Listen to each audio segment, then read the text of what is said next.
Okay, there's most of my garden plants that we're going to put in today, and then we got some Calbroca back there, and some Swedish, or not Swedish, but New Guinea impatiens, and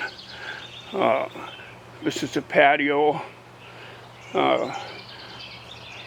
Mom's rose bush from Mother's Day I planted right there, and other sets. We're big on gladiolas. Was our mom's favorite flowers. And this is the side of the garage. It's covered with lilies and tulips and hostas. And then bleeding hearts over here. The white one was around the corner, and I decided to move it. And so it's still living, but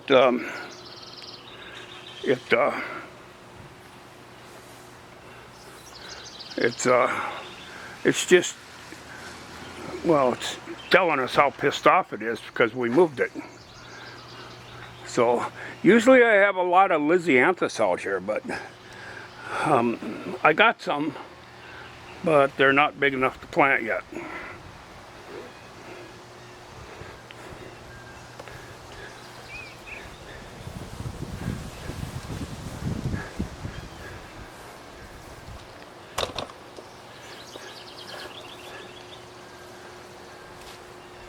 And this here is my greenhouse.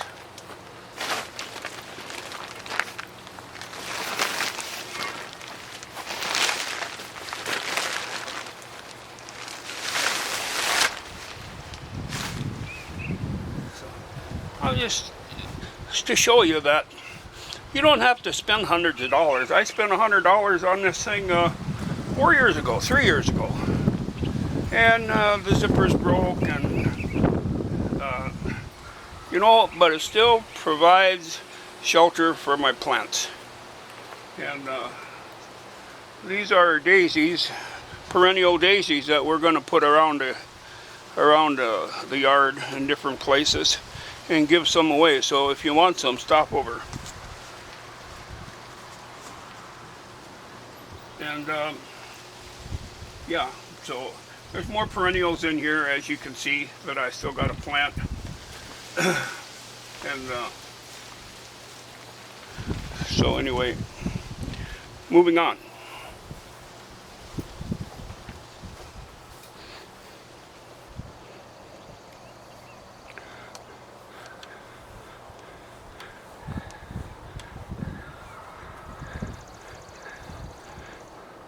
This is our garden inside these stakes, which I'm going to start planting today. I got to till it up and then water it down good.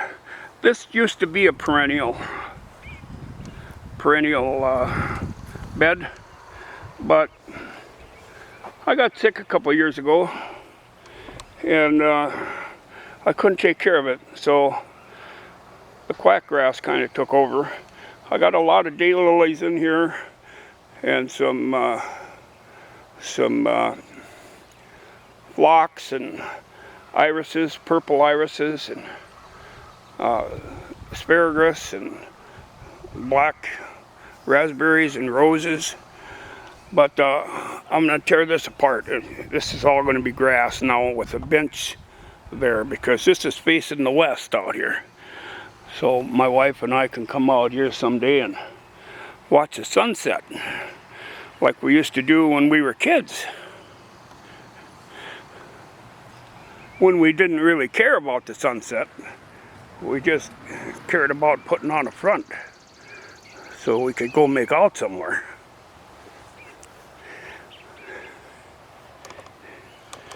And then this is my wife's perennial bed. I planted these just last fall. I can't think of the name of them right now, but you garden people, you know what it is. And then lots of lilies, Some from family members that I rescued. Those back there in the back were all my sisters, and lilies were all my sisters. And this here peony bush come from my sister-in-law. So yeah, we just rescue stuff from everybody, and yeah. So just about everywhere you can plant a flower on my property is taken up with something, but I'm still catching up. You wait. One of these next videos, you're going to see what it really looks around here. You know, the daylilies over there, and there's actually a flower bed underneath that wood that's going to be moved probably this week. And the wind, the Minnesota wind, come by and took my whole shed down. So I got to figure out what I'm going to do with that. I think it might be a greenhouse. And then over there is where I mix my dirt for my pots. So I planted a couple new apple trees because my old ones are dying. So, but those are going to be nice. So Northeast Crosby is not a bad place to live. You know, you got a lot of room and nobody really bothers you except for when you have noxious weeds. And I think that's noxious weeds over there. So that's why I gotta let go of this video and go cut them down before the city council writes me a letter.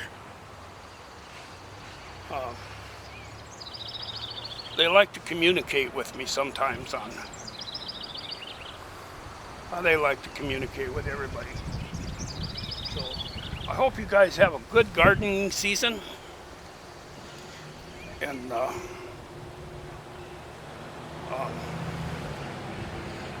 feel free to comment on YouTube, and perhaps with some notice you could even come by. All right, thank you. This is Tommy.